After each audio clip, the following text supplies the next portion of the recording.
আসসালামু আলাইকুম। আজকে আমরা মাঠে এসেছি। কাঁঠাল গাছের গোড়ায় ছাই দিয়েছে। তো ওই ছাইয়ের ভিতরে কি আছে? ফসফেট। আচ্ছা, এই যে কাঁঠাল গাছটা ছোট্ট একটা আঁটি থেকে আমাদের এখানে হয়েছিল। তো হওয়ার পর থেকে আলহামদুলিল্লাহ গাছটা বেশ অনেক বড়। দেখেন আব্বু দাঁড়ায় আছে, আব্বু থেকে বড় হয়ে গেছে আল্লাহর রহমতে গাছটা। আর এইটা সাইজ এতটুকু। এই মেটে আলু গাছ এর আগে আপনাদেরকে তুলে দেখাইছিলাম। মেটে গাছ আলুর এখানে স্বাদ দিয়েছে। এই দেখেন, এই আছে মেটে আলু গাছ।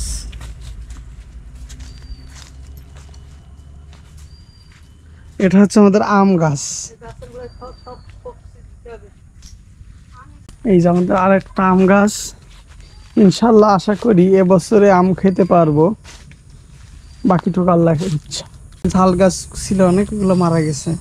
বেশ অনেকদিন আসা হয় না, যার কারণে এখানে আবার একটা ওল গাছ হচ্ছে, বেশ বড় হয়ে গেছে ওল গাছটা। এই যে পেয়ারা গাছটাও মাশাআল্লাহ অনেক বড় হয়ে গেছে। লেবু গাছ অনেক বড় হচ্ছে, ডে বাই ডে অনেক বড় হচ্ছে। লেবু যে কেন ধরতেছে না আসলে এই জিনিসটা আমি বুঝতেছি না। লেবু কেন এই গাছে লেবু এখনো ধরলো না। এই যে আমড়া গাছ, পাশে আতা গাছ আছে। আর পেঁপে গাছগুলোই তেমন পেঁপে ধরে না, বিধায় কেটে দিয়েছে। এই কাঁঠাল গাছটা বড় হয়েছে অনেক, মাশাআল্লাহ সুবহানাল্লাহ। গর্তটা ন্যাচারালি বড় হচ্ছে দেখছি। এই গর্তটা অনেক ইতিহাস আছে। এই গর্তটা, এই যে ডিপটা দেখছেন, এই ডিপটা ছিল না। তো একদিন আম্মু বলতেছে যে এখানে গোসল করব।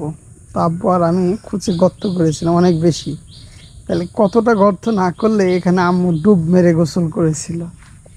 আলহামদুলিল্লাহ আমাদের একটা কলার খাইন হয়েছে, আপনাদেরকে দেখাই, বেশ বড় 10টা মতো ছড়া কলা এসছে। আলহামদুলিল্লাহ। সেটা কি কলা আব্বু? ছোটো কলা। এই যে, আর এই যে আপনাদেরকে দেখাই আমাদের ধানের মাঠ। তো এই ধানটা আমাদের না, জানি না এই ধানটা কেন এত দুর্বল। এই ধানটা আমাদের না, আমাদেরটা ওই যে দেখা যায় অনেক দূরে। আর এই যে এই ড্রেন দিয়ে পানি আসে আমাদের। গ্যান্ডারি তাই না, দেশি আখ কোনটা? এটা গ্যান্ডারি আখ। এটা গ্যান্ডারি আখ কেটে এনেছে।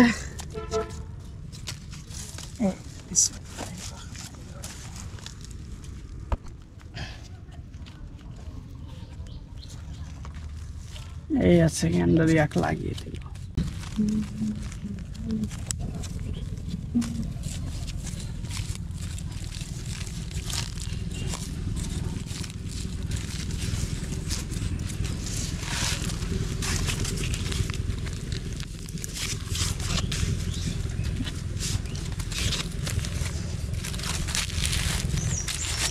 ছাগলে এসে আমাদের গাছ যেগুলো দেখালাম এগুলো নষ্ট করে দেয়। তো সেই জন্যই এই দেখেন আমাদের এই নিচের থেকে বেড়া ভেঙে গেছে। এখান থেকে যে কোনো কিছু আসা যাওয়া করতে পারবে রিল্যাক্স। আবার এই সাইডেও একই অবস্থা। তালাটা খুলে দিই।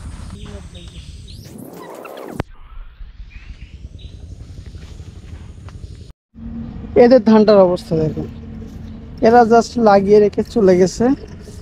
এর কোনো যত্ন নেই, বালাই নেই, কিচ্ছু নাই। মাটি ফেটে গেছে।